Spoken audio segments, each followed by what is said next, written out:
Hey besties, welcome back to the channel. I figured it was time for a Q&A. Yes, it's long overdue, but I did ask you to send in some of your questions. So today we're just gonna sit, we're gonna chill, and we're gonna talk. No pressure, just vibes. So why don't we get into the Q&A? I do have my phone here with me. So what I did was I looked at the questions and I pretty much compiled them because there was a little bit of this and a little bit of that. There was some wanting to know about content creation and how I got into it, why I got into it.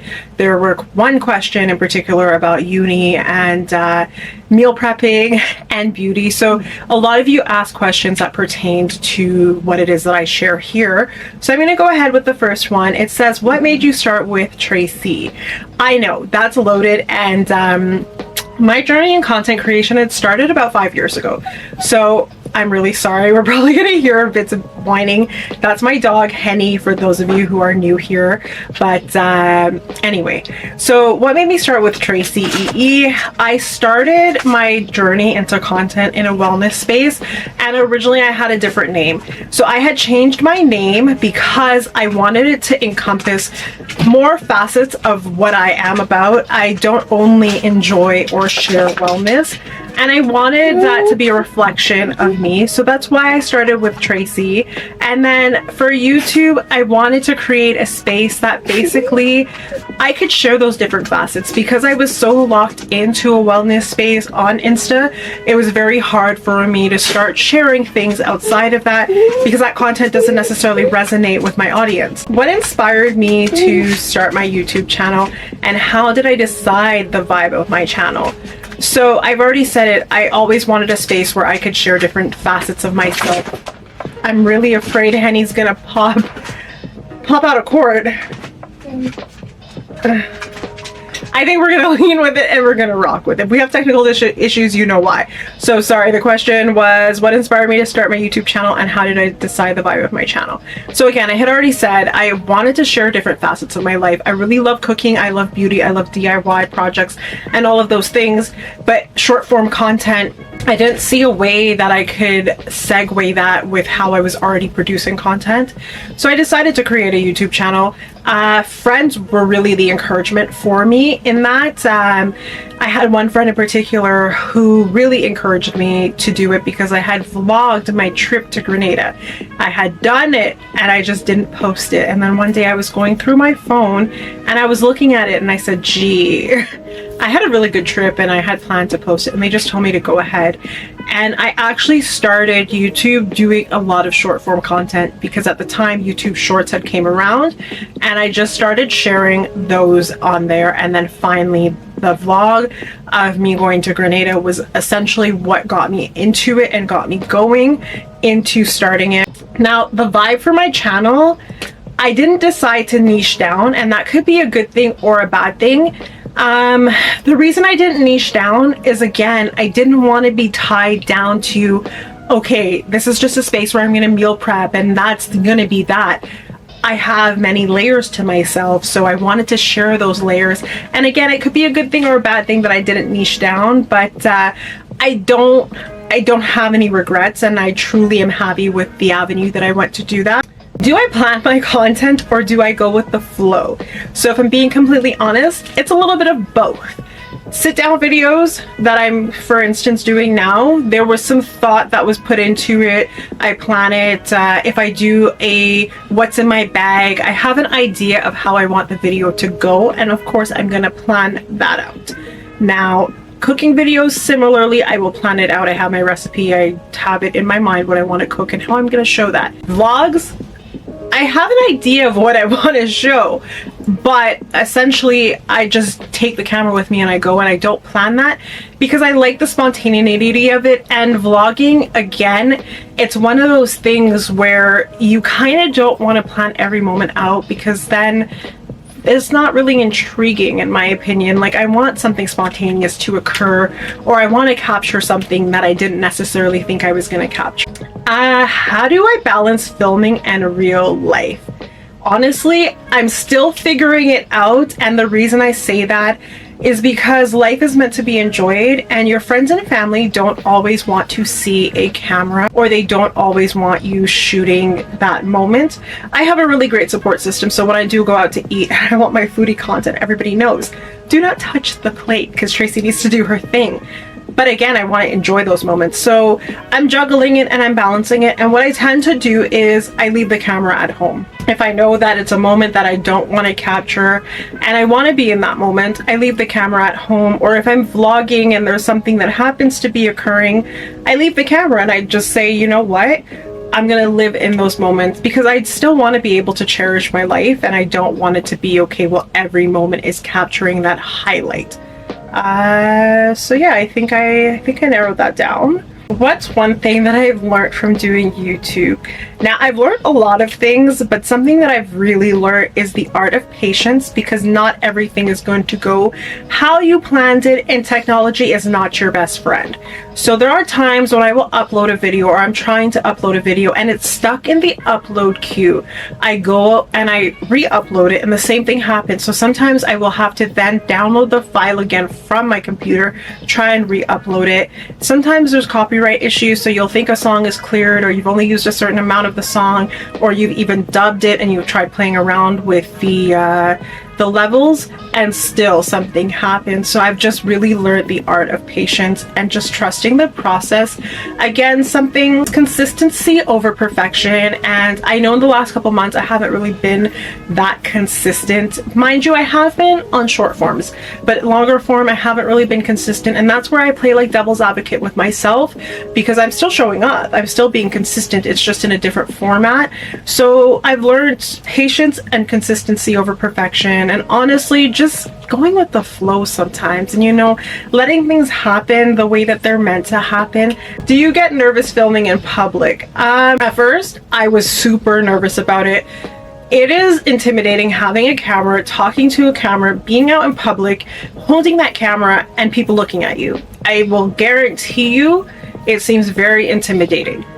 But then after a while, you kind of just get used to it. And if you have a great support system, like when I go out with my friends, or my mom especially, they'll like just pick up the camera and say what you want to say and do it, because people are going to look. Granted, they are going to look. But then you know what happens? They look for 2 seconds and they go about their business and you go about yours.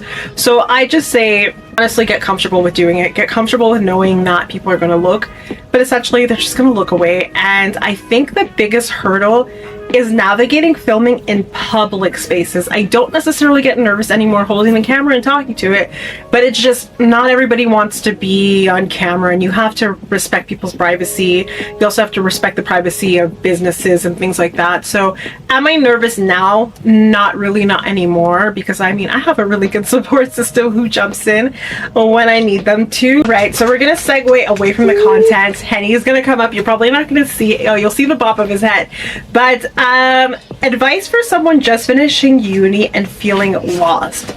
So I totally understand that feeling, and I'm kind of there with you. I don't necessarily feel lost, I just don't have my rhythm. And my advice would be trying to just be patient with yourself and understanding that it's gonna take a moment. You know, you're not gonna land your dream job right away unless you're super lucky and you're connected like that. But for those who are feeling lost, it's trying to take the time to really look at your degree and look at the niche that you want to focus in on, because most degrees have certain niches that you can work to, certain clientele that you can cater to. So if you haven't already figured that out while doing your degree, I would say really take this time to figure out what is your niche, what do you want to specialize in, who do you want to work with, and what do you want to cater to. And then interviews. I would say go on as many interviews and apply to as many jobs as possible. Even if you feel like you don't have the credentials for that job, sometimes you may have the transferable skills, or that employer is willing to do the training required for that job if you meet all of the other requirements.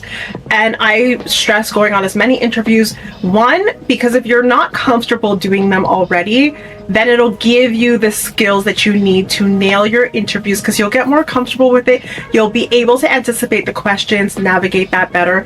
And again, it will allow you to see what type of employers you want to work for, because through the interview, you're also learning about them and their organization, and sometimes you'll pick up on certain things. And I would stress, do not pick the first job that comes to your doorstep, because sometimes you are cheating yourself out of a really great opportunity. You're picking the first thing because you think, okay, I really need a job. I mean, if you really need it, then take it. But if you can hold off, really try and find something that sits with your values and your belief system. But if you're feeling lost, know that it's totally normal. But I just say, figure out who you are. That degree, it's a piece of paper, but beyond that, you know the skills that you've acquired and you know what niche you want to work in, and you can think about those things. Now we're gonna get into some food related. So what is my comfort food?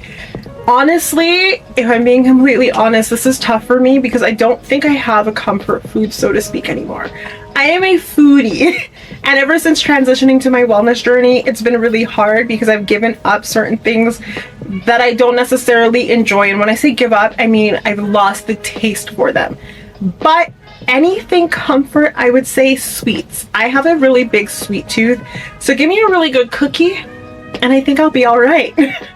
What is my go-to meal when I'm feeling tired but I still want to eat good? So this is an easy one for me. It would be shrimp tacos and some sort of salad. The reason I say that is because shrimp takes 2 seconds to make, and I always have taco shells on hand, and I always have something to make a salad with. So I'm getting like a little bit of guilt, but it's easy and it's guilt-free. So I love me some good tacos. Tips for someone who's looking to get into meal prepping but doesn't know where to start. So I would say, first off, my experience is going to be very much dominated to a single person, but it can be expanded on. So I only have the experience of meal prepping for one, so I know it can be challenging if you have to meal prep for a really big family and yourself. It could be tough, but I'm gonna say figure out what it is that you like to eat, because that's going to be the biggest hurdle. You need to know what it is that you like to eat, so that one, you don't get sick and tired of eating it, and two, that you're looking forward to eating it. My meal plan is not going to be the same as someone else's meal plan, because I could probably not want to eat what they want to eat. So that would be the first step, narrowing down on that, and then picking your 3 core meals. So for me, it's breakfast, lunch, and it's dinner. I want to be able to get those out of the way because that is the bulk. And then once I've done that, I can then worry about my sides, because your sides tend to perish really quickly. So you want to work on the big core meals, and you want to put them in airtight containers. You want to prep your meals already ready to go so you can grab and you can go.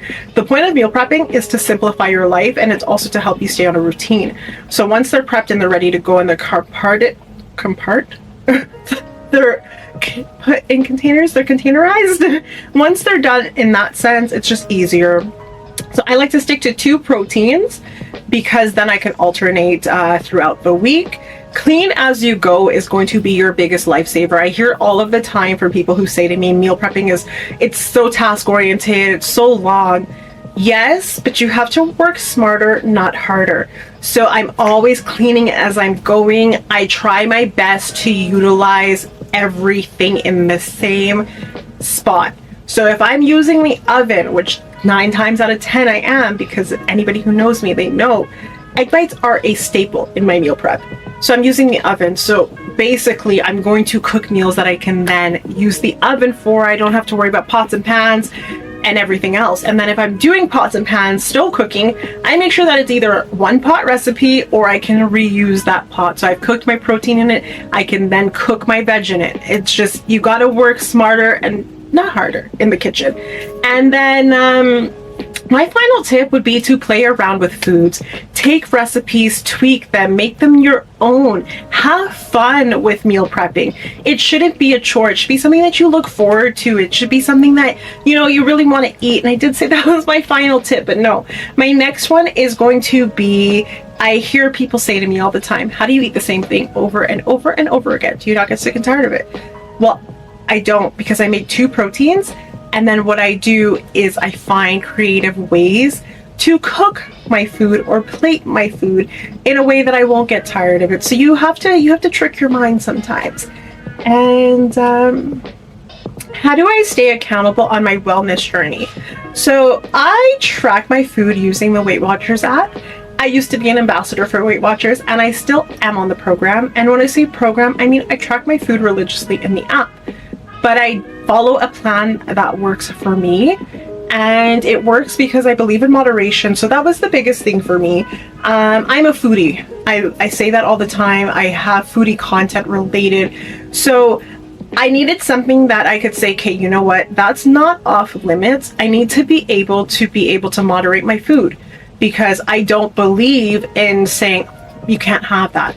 Because as soon as you say can't have that, you're going to binge on. I hold myself accountable by tracking my food and just doing the process. I know it sounds like nitty gritty, but that's how I hold myself accountable. I track the food. I believe in the 80-20 rule firmly. So what does that mean? 80% of the time you're eating clean, 20% of the time you're not. I do not say I'm going to have a whole cheat day. I have a cheat meal if I want to. And that's really helped me.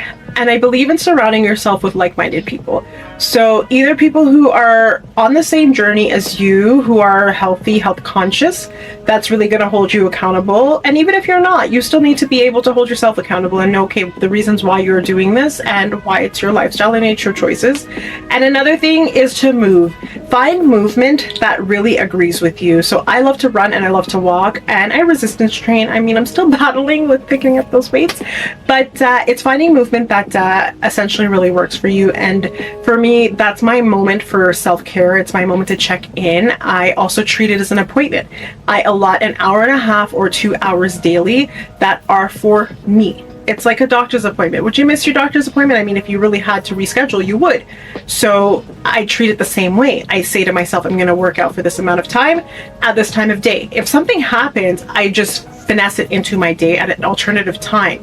But I treat myself like I've planned it, I've scheduled it, and I'm important, and you should be. So that's another way to hold yourself accountable. And my final way is on Instagram. So when I started my journey, I did a lot of posting content there. I've developed some friendships, some online friendships, and we hold each other accountable on our move crew. So again, that is another way. Join groups, find groups of people who are doing the same thing. It's going to hold you accountable, and it's going to help you to reach those goals and keep yourself accountable. So those are my tips. You know, move more, track your food, join an accountability group. Again, be your own accountability buddy. So this question should have probably gone right under the uni question, but I mean, it could kind of go in terms of accountability. How do you handle burnout or days when you don't feel like being productive? So if I'm not even gonna lie to you, this is something that I still battle with, because perfectionism was something that used to be something that I seeked a lot, or I chased a lot. And I realized that that's hard on yourself and being very driven. There's nothing wrong with being driven, but I think it's finding a balance. And I'm not gonna lie, I still struggle with that. And one way that I compound the burnout is by tasking things out, being very religious with to-do lists. So I will prioritize the tasks of urgency at the top, and then I will work my way through them. That way I know that I'm working on them. But another thing that I will do is I will allot a certain amount of time to each task, so that I'm not feeling bogged down and I don't feel like I'm pressuring myself too much to get too much done. And again, it's looking at that list at the end of the day, because I think we're so stuck on I didn't do enough, I didn't do. But when you look at the list of things that you've done in a day, you will be shocked at how much you've actually accomplished. So that's how I combat burnout. Now, what do I do on the days that I'm not feeling productive? I'll tell you right now. I do a couple things. So one, how I do my tasks, I will flip it. So I will do the tasks that are not necessarily too time consuming. They don't have an urgency attached to them. They don't require too much brain thought, so that I don't feel like I'm bogged down at doing something. And then another thing I do, if I'm really having a day where I'm not feeling productive, I will take a break. And this is something that I had to learn the hard way, but I'm glad that I learned it, because there is no sense in me sitting at a screen trying to do some work and it's the last thing that's on my mind. So we're allotted personal days, we're allotted sick days at work. If you're in uni still, you're allotted time to do the assignment. And you know, one day it's not going to hurt you in the grand scheme of thing, and taking that break will do so much more to you. It'll give you that recharge that you need. So I honestly believe in taking breaks and reminding yourself that there is always tomorrow. So if you're feeling unproductive and uninspired, I say take a break, leave it till tomorrow. And if you really can't and you feel like you need to work, then chunk it and reverse it. So do the things of least priority. So what is one DI project that I'm really proud of? We're looking at it. It's my shoe rack. And let me tell you, at first I had my doubts. I really did, because it wasn't my vision. I didn't want I wanted floating shelves that were in the wall, but when I consulted my stepdad, he said they're not really heavy enough, they're not durable. So I did the racks, and I was worried about the black bars because they're a little harsh. But honestly, it all worked out. And the other thing too was staining this wood. I ended up mixing 2 different stains together, and when I was staining it, it wasn't the color that I liked. It wasn't turning out as a color that I was liking. And as it dried down, then I was really happy with it. And I just say trust the process, because honestly, I have somewhere that I can preserve my shoes, and my room's kind of coming together. But once I'm done, I'll really be able to, you know, accent it. So I'm really proud with this. It didn't take too long to do, and it's just always learning new skills. I think I'm very satisfied with this. Now we are going to talk about something that is it's a common theme I get from friends and questions I get asked. So how do I budget for beauty hauls or home projects? So we're going to tackle the hauls first, because that's a question that was asked first. So in terms of beauty hauls, I know it seems like I live, breathe Sephora, which I kind of do. I spend a lot of time in there. But in terms of my hauls, I buy the things that are necessities in my mind. They're on my list, and I buy them because they're my needs. What I do is when I go there, I literally I have a list of what I'm there for, and I don't deviate from that list. I don't necessarily follow beauty trends too much. Like if I find a product that I really like, then I like it, and I'm buying it because I like it. So that saves me on the hauls. I don't really have to be like, ooh, I need that bronzer, that bronzer. Well, I already have a bronzer. And then sometimes what I do is I try and find a bronzer by a brand that's reputable, but that's a little bit cheaper. So I'll do that, for instance. Another thing is for my hauls, if it's a bigger ticketed item, like for instance, if it's a fragrance, I will essentially either wait for a savings event, or I will use my points to buy that fragrance, so then I get a little bit of a reduction on it. And then also, depending on the size of the haul, I wait till the savings events. But generally, like the little short hauls you see, how do I plan for them and budget for them? Well, I know what I'm willing to spend, and I allocate that amount of funds for it, and then I just stick to the items that I essentially want and need, not necessarily so much want. And for instance, DIY projects or home projects, what I like to do is, one, I like to refurbish furniture. So if I happen to see something on the side of the road and I need it and I know it's going to serve a good place, guess what I'm doing? I'm picking it up, I'm bringing it home, and I'm refurbishing it the way that I like. Another is thrifting or shopping at places like Habitat for Humanity.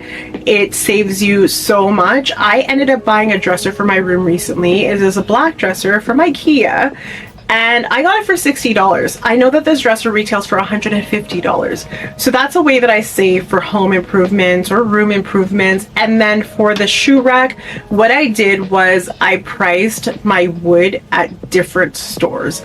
So I ended up going with Lowe's, and then I looked at the cost of the wood. I ended up going with a sheet of wood. I didn't buy the plywood because the plywood was not what I wanted. But I still have wood extra. So what I did was I can use that for a different project. But I'm always looking at the most cost-effective way to do it. So that's how I get my hauls and my projects done. It's just, it's investing and saving on the things that are important. Any beauty products that I'm currently obsessed with? There's quite a few. So for beauty products, well, actually they're both beauty products, kind of, sort of. They both fall into the beauty category, so I'm going to go with it and lead with it. So first up is a serum from the List. It is their vitamin C serum. I will try and put a picture here of it. And the reason I love it is because I've been using it for my hyperpigmentation. And I love the List brand because it's a Korean skincare brand, but it's affordable. It's not super expensive. So I've really been loving that. And it's been working for my hyperpigmentation. I have a trouble spot here and it's lightening my hyperpigmentation, but it's also not lightening the rest of my face. So I love it. I can use it morning and night. I don't have to worry about that. And then for fragrance, I have been loving Flor's Father fragrance. Originally, I got it as a gift from a friend. I got the travel size, and then I ended up repurchasing the big one for myself because I love it. It is a fresh, clean scent. So if you're looking for something for summer that's not super overpowering, I would highly recommend it. I'll leave a picture here of it as well. I'll try my best to leave pictures of both of those, the two items that I'm obsessed with at the moment that I truly, truly love. That's my current self-care routine or reset day ritual. So for my reset days, I love to start off with meal prepping. That really is going to set the tone for the new week and everything tying together. So I do that, and then for my ritual of self-care, it is literally full body self-care. I live for Sundays. So I start with my hair care. So I wash my hair, condition my scalp, moisturize my scalp. So my go-to right now for my curls is Shea Moisture's Moisture line. I think it's the blue line. Really, really, really love that. And then I just use a really good go-to cult classic hair food for my scalp. I really find that that just does wonders for my scalp. Then for skincare, if you didn't know already, the List. So I really, really love their line. So I start with skincare with them. For face wash, I just use like a general gel face wash. I find that that works best for my skin because I have in between combination and sensitive skin, so that just works best. Then I go in with Innisfree, their clay mask. I can leave a picture there. I really love that because it helps with any blemishes that I have. It helps just kind of suck the gunk out, and then it also helps with blackheads and opening your pores. So if you want to do any kind of extraction with your blackheads, that's amazing. Then I go in with a Torrid mask. I love, love, love their Dive In mask. That is ultra hydration, so I do that. And then for body care, I love Josie Maran's Golden Hour, their moisturizer, her whip. I love it. It's not like, it's thick, but it's not super, super thick, and you don't feel greasy. And I love the oil, so I love to use both of those for my body. And then I literally will just read a book, watch Netflix, sip on some tea, and just chill out. That for me is my total reset day. It's a great way to start off a new week, and I love that. I love that for me. What is one beauty product that I keep repurchasing and I swear by? So I cannot just choose one. I've said it a lot. I've dropped the List in here because it's a skincare brand that I started slowly using. I know one of my girlfriends uses their cleanser. She loves it. So I had started using the List pimple patches. I love them. They are invisible. They come in 2 different sizes, and you can wear them if you wear makeup. So I've started wearing less makeup, and on days where I do have to wear makeup and I have like a blemish, I pop that thing on. And what I love about it is it just takes it out, and it has hyaluronic acid in it. So I love, love, love that. Then something that I keep buying is their Omega Water Moisturizer. Now I know some people say that it leaves their face feeling greasy. It does not do that for me, and it's just the right amount of hydration where my skin does not feel like it's getting too much. And again, the vitamin C serum, I love it down. I think I am on my 3rd bottle. I haven't opened it yet, but I'm going to be on my 3rd bottle. And again, if you have hyperpigmentation, I really, really do like it, and I love it down. So can I pick one? No. Am I obsessed? Yes, very much so. And I think we are almost on our last question. Not almost, we are. So what's next for With Tracy? Honestly, Sky's the limit. But no, if I'm being quite frank, what's next for me in terms of YouTube, I do want to get more consistent. I want to get back onto dropping at least 2 videos a week. I used to do that. I want to get back onto a schedule, and I just want to start being a little bit like, I want my shell to come out more. It's coming out slowly, but what's next for me is creating more long form content. I've been really doing a lot of short form content on YouTube, which I have been loving, and it's a lot of like the day in the life stuff, the vlogs. I have been adding more of myself into the content. So I think what's next is literally just conquering my fears, silencing the little voice in my head, and just being more intentional with my content, so to speak. I've really been loving that. Like when I go out and I go shopping and I literally just pop the camera up, pop my phone up, take the content, bada bing, bada boom. So I literally just want more vibes if I can. I was so much of a, I don't really do much, and honestly, I don't really do much. But the little that I am doing, I want to capture that because it seemed to be resonating with the audience, the short form content. So I've really been loving that and enjoying that. So what's more for me is just continuing to give the people what they want because you've liked it and you've enjoyed it. So I just want to continue to do more of that, more vlogs, maybe even a travel vlog, maybe just go somewhere, do a staycation. But honestly, just more chill vibes over here, just vibes. So that's what's next for me, is just curating my content and just keeping it chill over here. I think that's what's next for me. Not that I know that's what's next for me. All right, so that is it. That about sums it up for now. So if you made it this far in the video, you definitely are a real one, and I can't thank you enough.